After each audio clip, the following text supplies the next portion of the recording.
suara sedikit. Pak Ahmadi. Waduh, musik rokok. Begini, dengarkan. Musik itu haram. Tidak boleh seorang muslim itu mendengarkan musik. Karena musik itu adalah seninya setan. Ya, itu menurut Anda ya? Bukan menurut saya, itu menurut Rasul. Kapan Rasul mengatakan itu? Baiklah, saya harus mengajarkan mereka satu persatu ini. Makanya saya bilang Ahmad Dhani itu tidak boleh ngaku-ngaku muslim. Orang musik haram kok.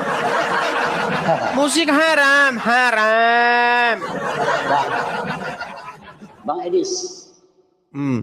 Saya cuma mau nanya. Yang namanya kebenaran itu yang gimana, Bang? Baik. Ya. Saya akan tunjukkan dulu ya.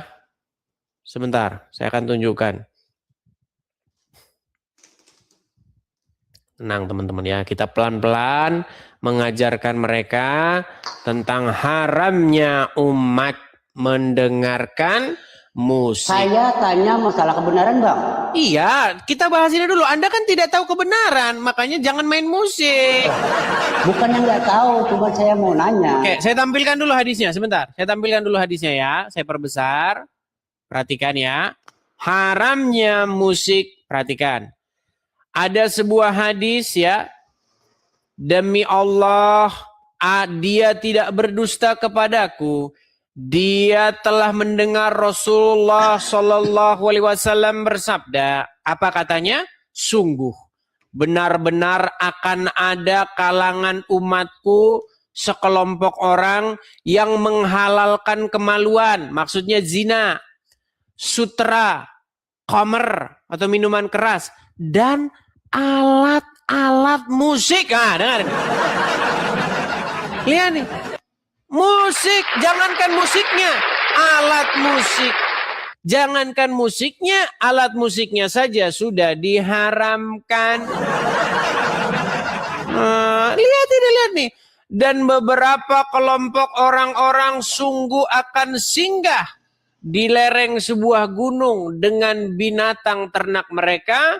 Lalu seorang mendatangi mereka, yaitu orang-orang fakir, untuk suatu keperluan. Lalu mereka berkata, kembalilah kepada kami besok hari. Kemudian Allah mendatangkan siksaan kepada mereka dan menimpakan gunung kepada mereka serta dan seterusnya. Nih, banyak ini hadis-hadisnya. Mau yang lain lagi? Banyak sekali hadis-hadisnya tentang haramnya musik. Jadi kalian jangan coba-coba dengar musik.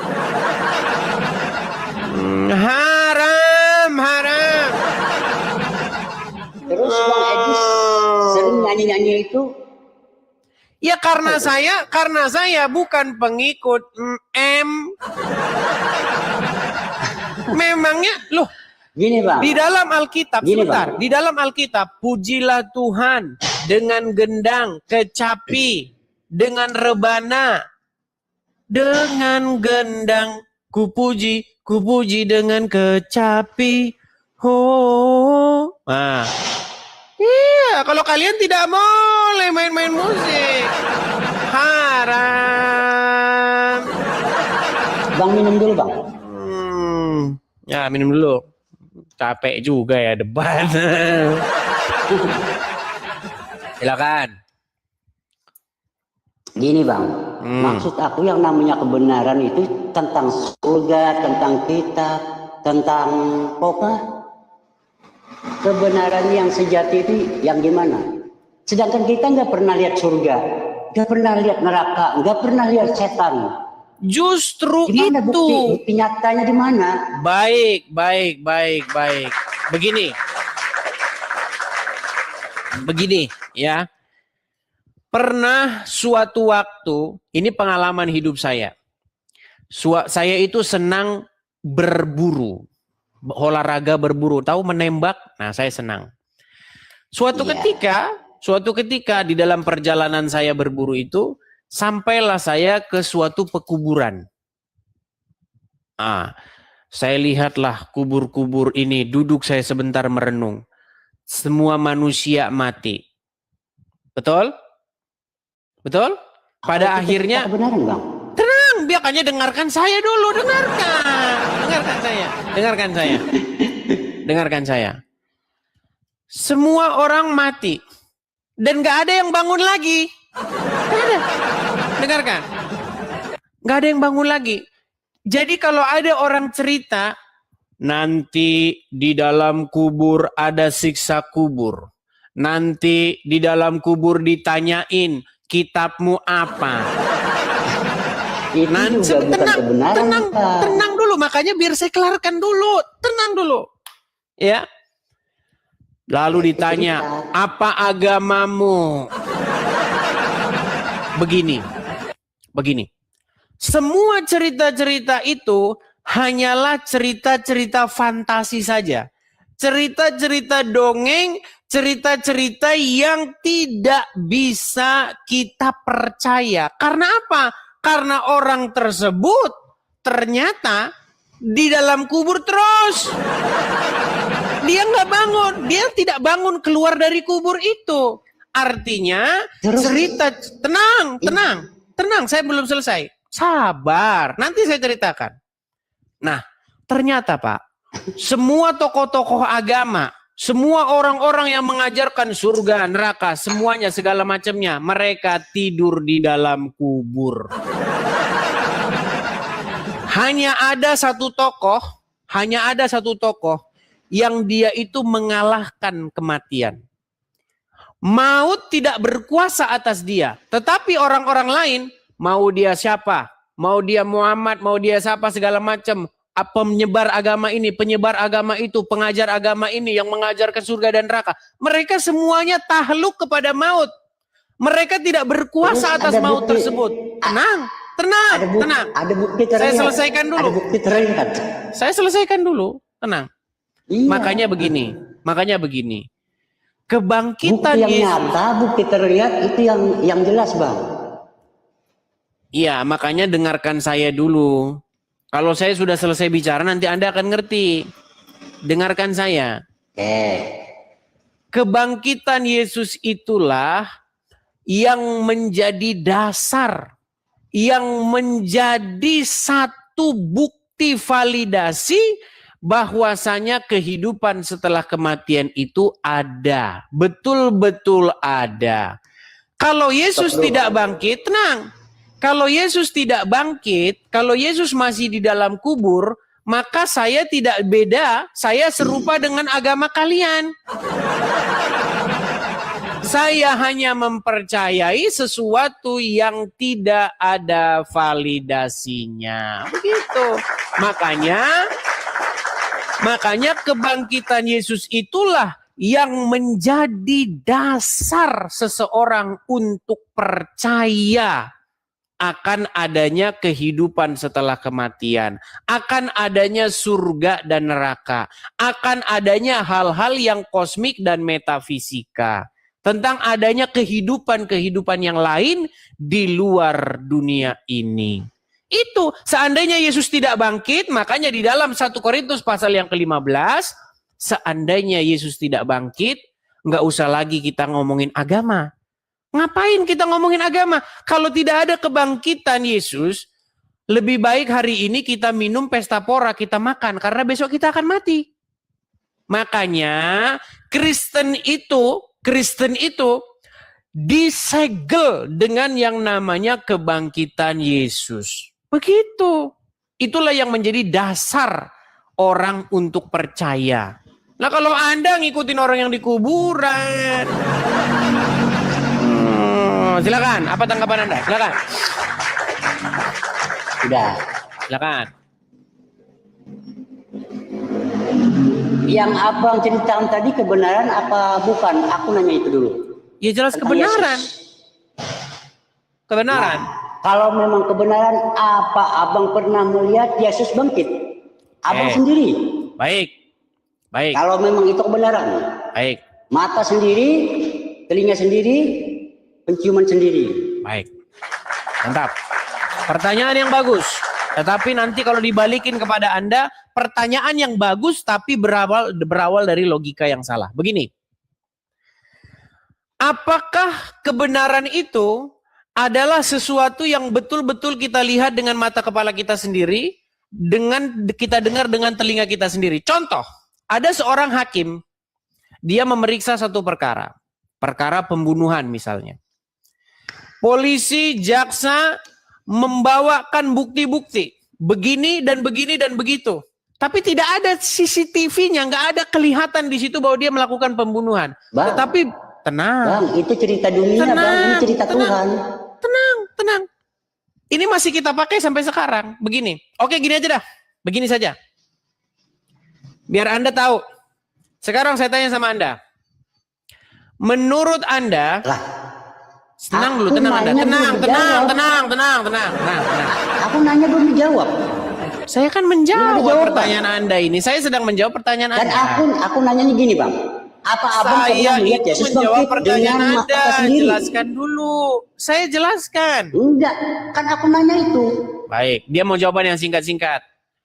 Presiden pertama Republik Indonesia siapa? Lah kenapa Saya tanya Anda dulu. Presiden pertama Republik Indonesia siapa? Ya Soekarno. Kamu lihat. Mana? Kamu lihat nggak? Kamu ketemu dengan dia? Ketemu? Ketemu nggak? Kamu ketemu nggak? Ketemu nggak? Kamu ikut nggak? Ketemu nggak? Ketemu nggak? Enggak. Nggak ketemu. Ngapain kau percaya? Bohong itu. Ngapain kau percaya? Tapi kan itu presiden. Iya, kenapa kamu percaya? Kamu tidak lihat. Kamu tidak lihat langsung. Iya. Kamu jangan nggak bisa. Sebenarnya aku nanya sama abang. Itu logikamu salah. Gimana Yesus bangkit? Maka Yesus bangkit gimana? Melihat berdasarkan catatan sejarah, berdasarkan keterangan para saksi mata. Makanya begini, dengarkan. Itu cerita, Bang. Coba sekarang saya tanya Anda, dari mana Anda dapat informasi kalau Soekarno itu presiden pertama Republik Indonesia? Anda lihat atau dari cerita? Dari kemerdekaan. Dari cerita atau Anda lihat? Cerita. Terus ngapain kau percaya? Itu kan cerita. Aku nanya kan nanya kebenaran itu adanya di mana? Sekarang pergi benturin kepalamu lagi ke ubin sana, biar lebih pintar. Kamu tuh, Bang. Botol.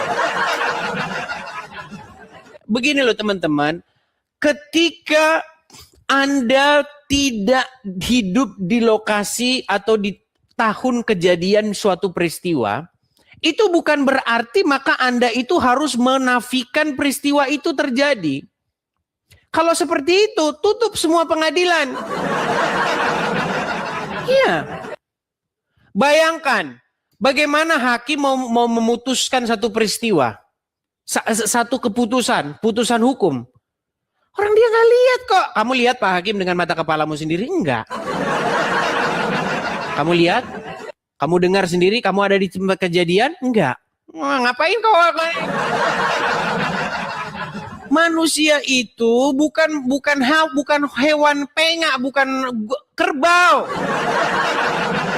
Manusia itu diberikan akal pikiran untuk menentukan apakah peristiwa itu sungguh-sungguh terjadi atau tidak. Begitu loh. Kenapa kita menjadi seorang yang apatis? Sifat kita jangan seperti itu.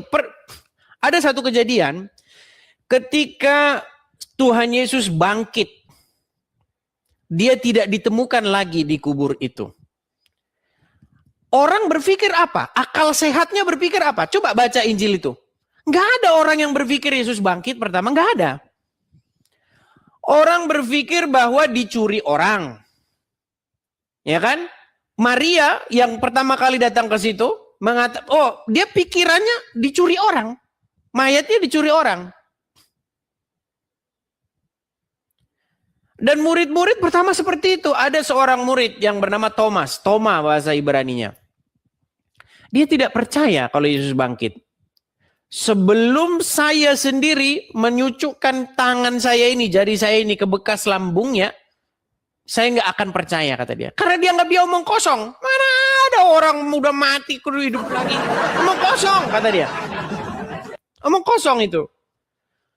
Lalu Tuhan Yesus datang sendiri menemui dia. Nah, omongan Tuhan Yesus ini sangat fenomenal. Karena kamu melihat, maka kamu percaya. Kamu lihat kan, kamu percaya, itu wajar itu wajar. Udah lihat kok, masa nggak percaya? Tetapi Tuhan Yesus udah tahu itu nanti. Makanya sangat dahsyat sekali. Tetapi berbahagialah mereka yang tidak melihat namun percaya. Luar biasa kan? Iya. Itu pesan kepada kita-kita yang tidak hidup sejaman. Tuhan Yesus pernah bilang loh, sesungguhnya banyak orang ingin mendengar apa yang kamu dengar tapi tidak sanggup. Tidak dapat. Banyak orang yang ingin melihat apa yang kamu lihat, tapi tidak dapat. Makanya orang-orang yang hidup sejaman dengan Tuhan Yesus itu orang-orang yang sangat beruntung. Karena banyak orang di dunia ini ya, yang ingin mengalami peristiwa itu, tapi mereka tidak semujur orang-orang yang hidup dengan sejaman. Nah, sekarang begini. Loh, Bang, lalu bagaimana kita mengatakan bahwa itu semua peristiwa itu benar-benar peristiwa sejarah, benar-benar peristiwa yang betul-betul terjadi? Begini, saya kasih tahu. Saya tanya sama Anda percaya nggak bahwa Plato itu pernah ada, Aristoteles pernah ada, Genghis Khan pernah ada? Itu sumber-sumber sejarah yang mencatat tokoh-tokoh itu cuman beberapa eksemplar saja, hanya ditemukan beberapa tulisan saja. Kenapa kita ini menjadi seseorang yang munafik cara berpikirnya? Gajah Mada, coba berapakah manuskrip atau tulisan-tulisan yang mencatat tentang tokoh yang bernama Gajah Mada? Sedikit. Genghis Khan, sedikit. Tapi orang tidak ada yang ribut. Tidak ada orang yang menolak bahwa Gajah Mada, Genghis Khan, Aristoteles, Plato itu cuma dongeng. Nggak ada. Nggak ada.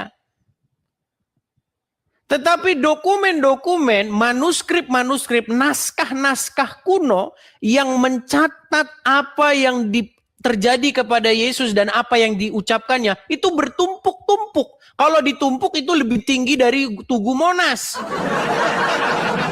Banyak sekali naskah-naskahnya. Lalu kenapa kita begitu bengaknya berkata, itu hanyalah cerita-cerita saja. Itu namanya kamu penuh tendensi, penuh kebencian. Ya, jangan begitu. Kita itu harus benar-benar objektif. Jangan gara-gara ada keperluan Anda berkata, itu cerita saja. Itu nggak boleh begitu kita teman-teman. Kita mikirnya itu harus benar-benar yang adil seperti itu. Oke, kita kasih naik ada Ahmad. Silakan Ahmad.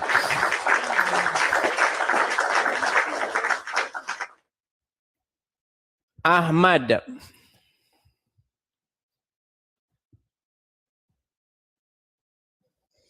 Halo, saudara Ahmad. Ya. Ya, silakan malam. Bang. Selamat malam, Bang. Nyalakan kamera dulu. Oke. Ya. Bang Selamat Ahmad. Malam, Bang Edi. Selamat malam, Bang. Abang Muslim atau Kristen?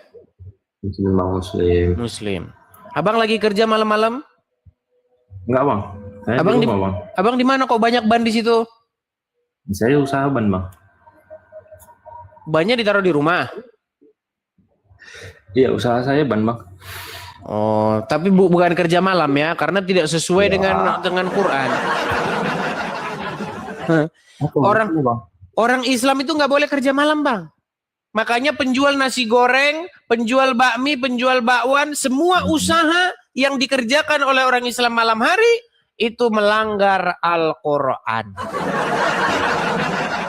Bagaimana? Datanya di mana, Bang? Baik, kita tunjukkan lagi data. Bisa saya bertanya ya? Oke, boleh Bang, tentu saja boleh. Ya. Baik, kita akan tunjukkan ya. Kalau di kerjaan kan nggak mungkin ada ini kan bang? Ada apa? Ada tuh tuh. Oke. Kita kasih kita kasih ayatnya. Baik.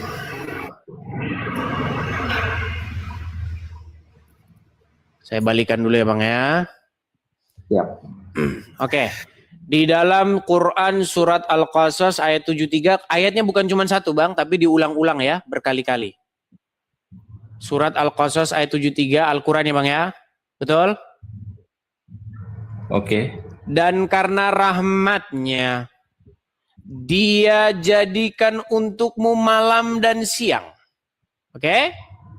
Supaya kamu beristirahat pada malam itu. Malam dijadikan buat apa? Buat apa? Istirahat. Beristirahat.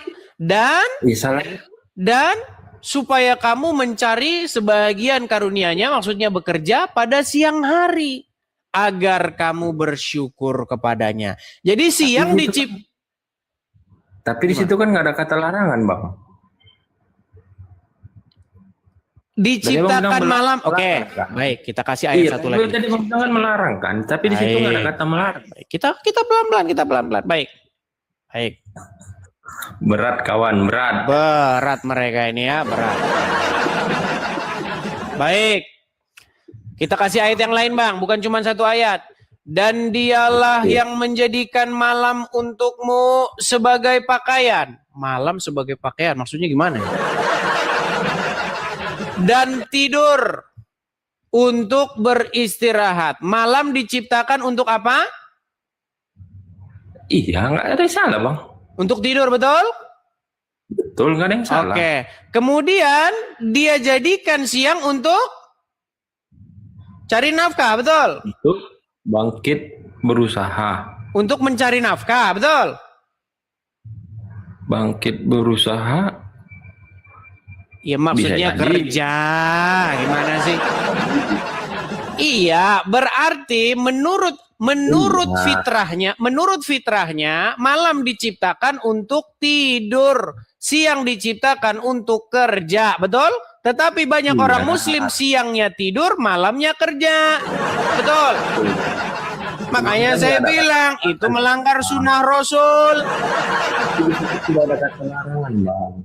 Beda. Tidak ada kata larangan. Baik, tidak ada kata larangan. Baik. Makanya itu dilarang, kamu tidak boleh bekerja di pada malam hari. Baik. Hanya boleh bekerja pada siang. Itu baru betul, Bang. Baik. Kalau di situ kan cuma menjelaskan. Baik. Sekarang saya tanya kepada Anda. Manusia menurut Al-Quran nih diciptakan untuk apa? Hah? Manusia untuk diciptakan untuk beriman kepada Allah, untuk beribadah. Dikatakan di dalam Al-Quran, ya kan, bahwasanya tidaklah wa ma khalaqtul jinna wal insan illa liya'budun. Sesungguhnya tidak diciptakan manusia dan jin kecuali untuk beribadah kepadaku. Itu suara apa yang berisik, Bang? Biasa, Bang. Di dalam gang kan banyak yang lewat jualan, Bang. Oke. Berarti menurut ayat tersebut, manusia diciptakan untuk beribadah, betul? Betul. Kalau tidak beribadah, berarti dia melanggar Al-Quran, tidak? Betul. Secara... betul. Iya, tapi maksudnya gini, Bang. Kan umpamanya yang udah berkeluarga lah, mencari nafkah, itu kan kewajiban, Bang. Oke, gini aja dah. Cara pikir kalian gini saja lah. Memang karena sering membenturkan kepala ke Ubin jadi agak begini. Tenang. Gini, Bang. Dengarkan. Dibuat gelas ini untuk bisa dipakai untuk minum. Jadi gelas ini dibuat tujuannya gimana? Jadi saya kapan bertanya ini? Enggak, saya ingin membenarkan dulu logika miringmu. Enggak, kamu tadi bertanya terus. Saya gini loh. Bertanya. Kalau gini, tujuan gelas ini dibuat untuk dipakai orang nampung air untuk minum. Nah, kalau gelas ini tidak digunakan untuk itu, berarti adanya disfungsi, adanya penyalahgunaan sebuah benda diciptakan. Betul? Betul nggak? Betul. Nah, Betul. makanya dikatakan dijadikan malam untuk istirahat, siang untuk bekerja. Nah, kalau ada muslim yang kerjanya malah malam, siangnya untuk tidur, berarti itu adalah penyalahgunaan daripada maksud dan tujuan Allah menciptakan sesuatu. Betul? Ya nggak bisa dipatokkan gitu juga, Bang. Lawanlah terus Allah itu, Bang.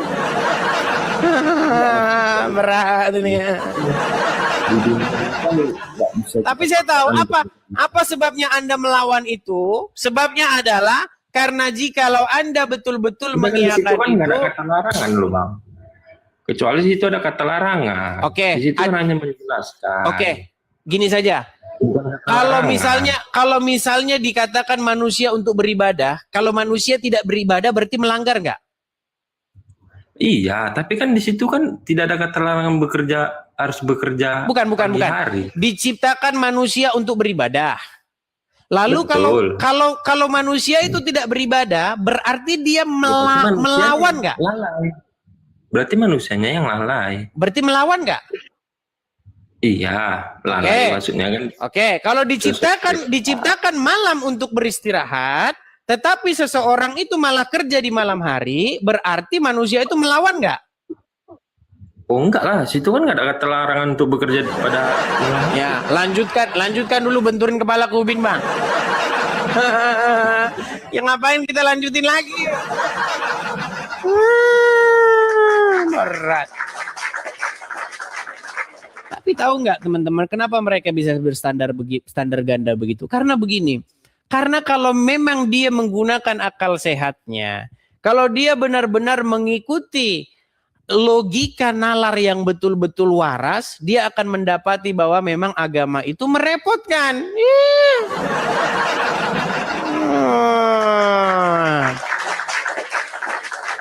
Malam diciptakan untuk istirahat. Siang diciptakan untuk bekerja. Lah kalau kamu bilang, oh kan tidak ada larangannya kerja malam. Peang. Gimana sih? Manusia diciptakan untuk beribadah. Terus Anda bilang, saya nggak mau beribadah, kan nggak ada larangannya. Lah kamu diciptakan untuk beribadah, Abdul. Tapi kan nggak dilarang Bang nggak beribadah. Pola pikirmu gimana, Abdul? Makanya saya bilang, kurang-kurangin kau benturkan kepala kamu ke aspal jalan raya.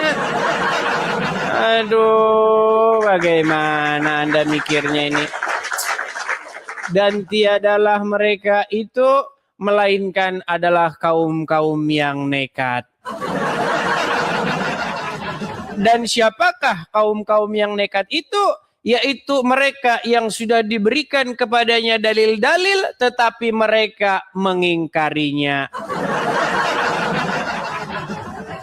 Dan sungguh tempat mereka itu tiada lain, tiada bukan, hanyalah di jalan aspal sana. Mereka membentur-benturkan kepalanya di aspal sana, sehingga IQ mereka jongkok. Ya, jangan seperti itu. Mari kita diskusi. Tidak perlu kita itu menipu diri kita sendiri. Apa untungnya engkau menipu dirimu sendiri? Siapa yang kau untungkan? Gitu loh ya. Ayo silakan.